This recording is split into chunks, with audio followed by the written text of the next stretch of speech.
and today we are going to embark on the final episode in Marvel's What If series for season 1, and that is episode 9, which is, let's bring it up, What If the Watcher Broke His Oath, which is not much of a surprise given the events of last week. Last week's was, very surprising in a lot of ways. A couple of cool moments. If you haven't seen it, go check it out. I don't know why you'd be watching this one if you haven't seen that one yet. So go check that one out first before you watch this one. I'm not as excited for this one as I have been for other ones, but I've said that before. When I've seen the title and I've been like, I don't know, and it ends up being good and I end up liking it. So hopefully that's the case here. I guess in my head, I build up the last episode as this like big thing. And I guess in the realm of lore, this is a big thing. The Watcher's breaking his oath. Little disclaimer. I'm a casual Marvel fan. I know the lore from the movies. I have not read the comics. I do not know the intricacies. I didn't even know that these were comics. The What If series were based off comics. I'm a movie guy as far as the Marvel universe goes, the MCU. And some of them I've not seen in a long time. Some of them I haven't seen since they came out. And there's only like 2 or 3 that I've not seen. Ant-Man, I did not finish Captain Marvel, and I've yet to see Black Widow. But as far as Marvel universes go, let's see what happens in this hypothetical one. As we start episode 9, what if the Watcher broke his oath? So without further ado, let's get into it. Linear path.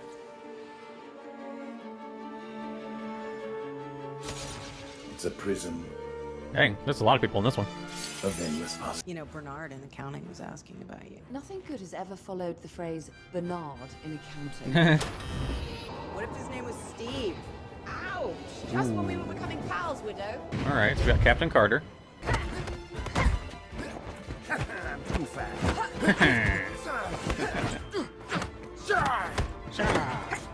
The soldier lost in time. You have been chosen.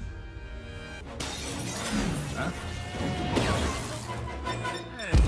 Oh, wow. The Americans can have him after we're finished. Mm-hmm. Eric Stevens, Killmonger. Yep. Tony Stark's former protege and killer. We're about to go on a date. There were gonna be flowers, and I was gonna light candles, and I was gonna shower and do my hair. Nobody messes with Vegas. How about you? And you? Thor Odinson, Crown Prince of Asgard. You've been chosen. I know this place. Huh. The Aww. pub facade was my idea. I read about it in Hey. your biography. That's strange. I hope you like. Then I saw the bigger picture. This mission requires a team, the perfect combination of skills and experience that alone will triumph. His own Let me get Avengers. this straight. No, I wouldn't do that. My Lady Jane needs me, so how are we going? Enjoy this.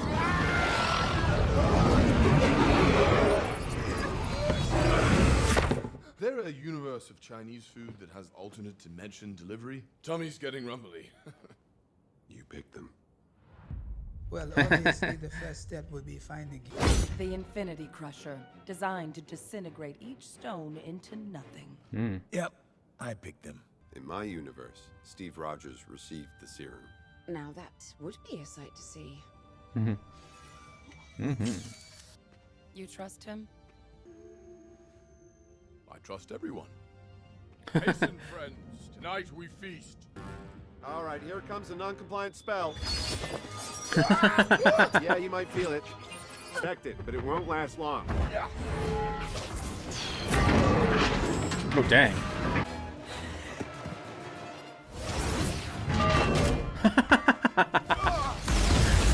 Nice. Aw. Did you get it? As Yondu says, never doubt sticky fingers. Ooh.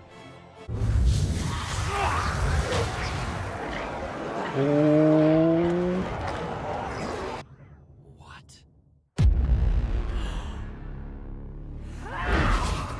Oh.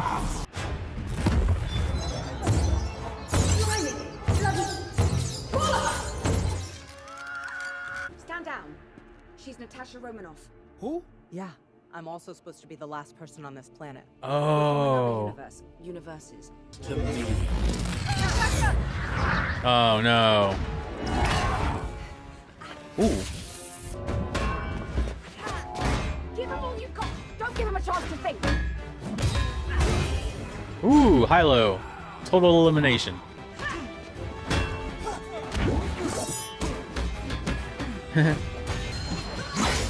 Woo. Uh-oh.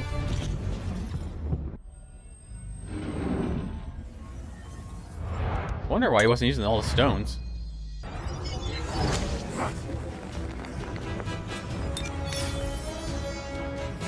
Nice.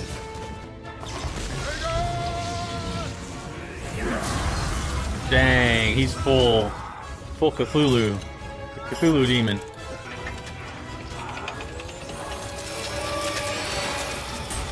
You're done. Oh, snap. The Crusher was designed to destroy the stones on my world, not Oh. Oh. I forgot all about that plot line.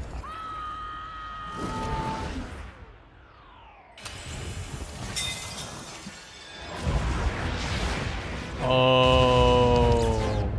Far nicer than my human body ever was. Who's there? Who said that? This is a fascinating change of pace, yeah? So now, I suppose, my objective is to end you.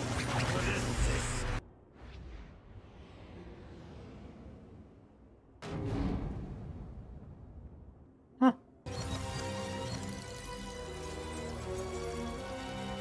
Oh no. Are you gonna turn down the one thing guaranteed to save your homes? You can be with your fella again. Strange, you more than anyone know that this is it. This is our only chance. Oh, no, no, no. I am afraid that armor belongs to me. Is that Arnhem Zola? Hydra never died. Dang.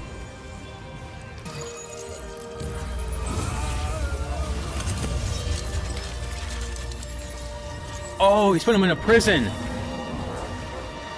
I'm slow. And Your sacrifice. sacrifice. That would imply I had something to lose. Someone needs to attend to them. It's time to go, Captain. Oh. Where are we? On a world that lost their widow. It's a mess. Oh. Thank you. I was told you were dead. Same. There might be a mid-credits cutscene. Oh, yeah, she's back on here. his. The Hydra Stomper? Huh. Yeah. And there's someone inside. Aww. Aww. Getting emotional over that. That was nice. Aw. Stupid Marvel making me feel things. Getting misty-eyed over that. That's kind of embarrassing.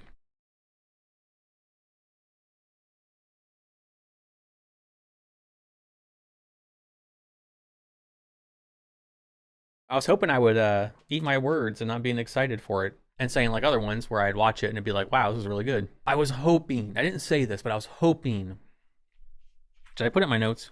I did after the Captain Carter when I saw her, but I was hoping that episode 9 would be some kind of merging of the previous episodes. Yeah, they did a really good job of world building the previous 8 to get to 9. I like that the Watcher had to build his own Avengers, Guardians of the Multiverse. Completely forgot about the virus in the Arrow. I was so captivated by what was happening that I completely forgot about the plot device from last week. When I went into it wondering, I was like, how's it going to win? Because at first I thought it was just going to be the Watcher versus Ultravision.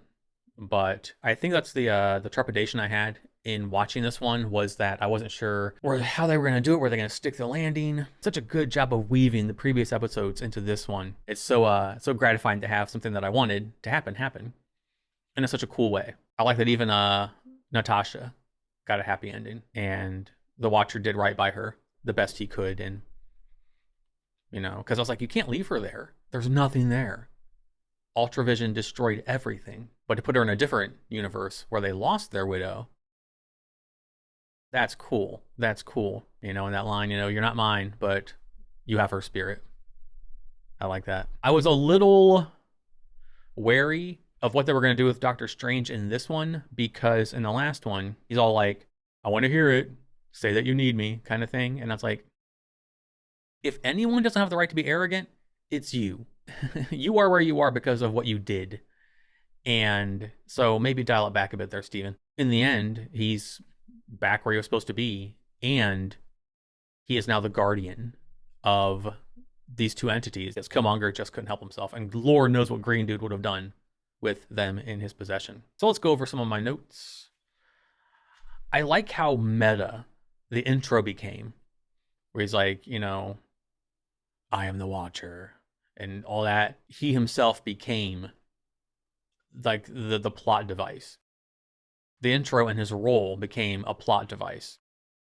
So when you watch this one after watching part 8, it's on this like different meta level now, which I think is really, really cool. And then here I wrote, Captain Carter, Watcher, are we merging all previous 8 like I had hoped? That was the number one thing I wanted from this episode, was to, as I said, make everything mean something in the end. And Doctor Strange has them all in a pub. And of course, Thor is too busy having fun, beating people up with his hammer. That'd have been a fun character to voice. That version of Thor, when he gets picked up by the Watcher and is shrieking and then shrieks into the pub. It's good stuff. I love the dynamic of Killmonger with Star-Lord T'Challa. Killmonger is so obsessed with power. And as I said in his episode, I see his side of things. Like, to see your cousin that you'd already killed there in a different form and with a different set of priorities. Because when Star-Lord said that he was going to steal the stone, you know, Killmonger's like, yeah, you're not the same guy from my universe. I thought that was cool.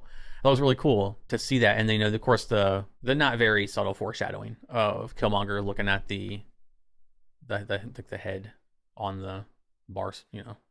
Loved Scarlet Witch being there. And as she was fighting, like, that was awesome. Just such nice use of bringing various things back. Not just people, but various things back from different episodes. And it was a blast watching them two face off, and then Scarlet Witch being like, eh? When her powers didn't work. So even as a zombie, she's maintaining some cognitive function of being like, huh, that's not right. Another thing I liked that they did in this sort of redemption arc for Doctor Strange in this universe, I like that they made him absorbing all of those powers, all those creatures, to get strong enough to bring the woman he loves back from a fixed point in time, which put him where he is. But I like the fact that he absorbed all of these creatures or entities, their power, and that it meant something. It made him ridiculously powerful. So powerful he could stand toe to toe with Ultron, who has every single Infinity Stone. That is crazy to think about. Doctor Strange made himself so powerful he could stand and absorb blasts and protect his teammates and all of that against someone who had every single Infinity Stone. That is just wild to think about. I mean, obviously he reversed a fixed point in time, so clearly he's powerful. But even in my head, it doesn't put him on the level of anyone that has all 6 Infinity Stones. It was just pretty crazy to watch him pretty much be able to match power for power and absorb so much in those situations. I like that little scene we got of Vision inside of, well, you know, but versus a green guy inside, and then green guy just took over, and then you just see falls to the ground. Of course, Killmonger, I said, can't help himself. We had that foreshadowing earlier, but I did like before Killmonger could do anything, that green dude wanted his suit back. And so yeah, they had that tussle, and then of course they get locked in that prison, which I like that whole, like, the realization we weren't supposed to win. They just needed the stones separated long enough to capture them and then put them, you know, in that crystal prison type thing. And then at the end there, I liked how we got the what Captain Carter said, you know, when, you know, haven't I earned happiness? And, you know, it was that whole like what she wanted versus what the world needed, and the world needed her. And then of course that little mid-credit scene, which wasn't expecting, and I'm a big old softie, so I thought it was nice, and I like Steve as well. So that's all for my notes. Everything else is for my patrons over on Patreon. Completely on board for this. I will be on board for season 2 when it comes out. And yeah, I had a blast watching these. I binged the first 5 in one night. I was able to watch the last 4 in real time, which was very cool. Definitely look forward to where this goes, because there's, you know, obviously the possibilities are endless, like the multiverses. It's just, there's so many. So it'd be really cool to see what they do in season 2, and if it's going to be like one narrative arc in the end, like this was, how they do it, etc., etc. I've been debating ranking these, which I might do. I might do a ranking just for a fun little video in the future where I rank all 9. So maybe stay tuned for that in the future if I decide to do that. But that's going to wrap this one up. As always, I don't have a fancy outro, so I'll simply say thank you for watching, and I will see you in the next video. Until then, goodbye.